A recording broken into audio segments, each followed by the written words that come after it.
This year, a company that you most probably have never heard of is celebrating its 50th year.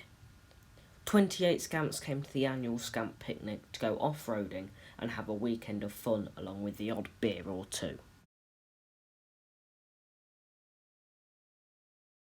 In 1969, the Scamp Mark I was launched. The Mark I was built by Robert Mandry and was made using a strong steel box section for the frame and aluminium sheets for the panels. It had an angular front end and used the front and rear subframes along with the engine and gearbox from a Mini. Mandry said that he could make a Scamp at any length that you wanted. This led to a Mark I with 12 seats. The Mark I was such a success that 6 Scamps were ordered by Prince Juan Carlos of Spain. Mandry started work on a second Scamp, and in 1977 the Scamp Mark II became available for purchase.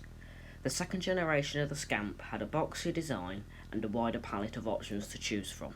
This included a rear extension for a third pair of wheels and gull-wing doors. Yet again, the Scamp was built upon a Mini, using its engine, gearbox and front subframe just like the Mark I. However, this time around it didn't use a rear subframe. This gave the Mark II a low loading area. In 1983, Mandry started production of the RTV and made only a few handfuls before Lawrence Hallgood took it over in 1996.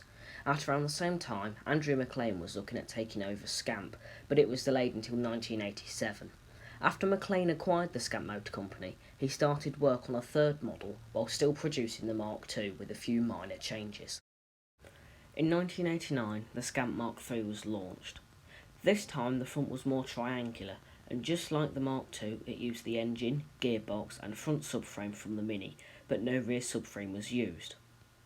Yet again, the new model had a wide range of options: short wheelbase, long wheelbase, which is 14 inches longer than the shorter variant, a 3/4 soft top, a full soft top and a 6-wheeler, just to name a few.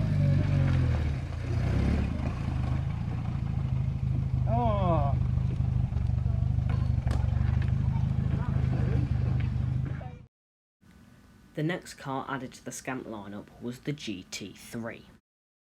The GT3 was a simplified and shorter version of the Mark III and acted as a direct replacement for the Mark II, although only about 20 of them were made. Its simplified design meant that it was cheaper than the Mark III, even though underneath they were near identical. In September of 1994, the Scamp GT3 was showcased in Top Gear magazine. The rider took the GT3 around the 4x4 track at Stoneleigh Kit Car Show and was so impressed with its capabilities that he dedicated 2 whole pages of praise to the Scamp, writing, "It's everything a kit car should be: cheap, easy to build, unpretentious and indestructible."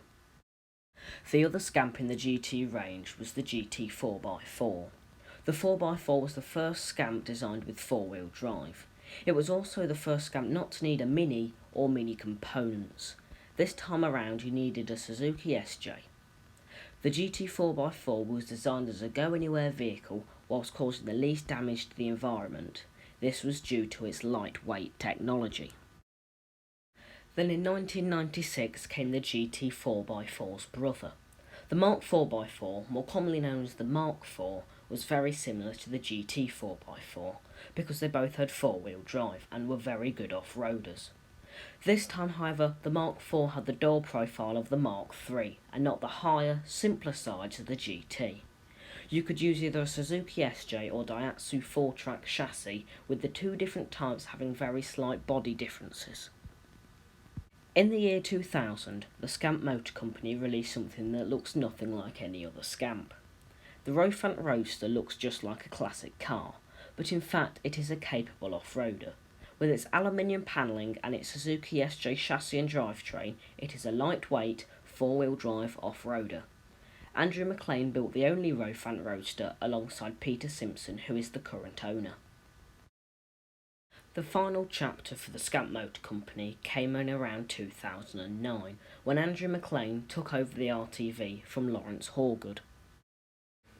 Today, the Scamp has a small following, with the owners modifying their cars in their own way and in a reflection of their personality. The Scamp can be built for whatever the owner wants out of their car. Whether this is for off-roading, a daily driver or for the track, the Scamp can be for everyone.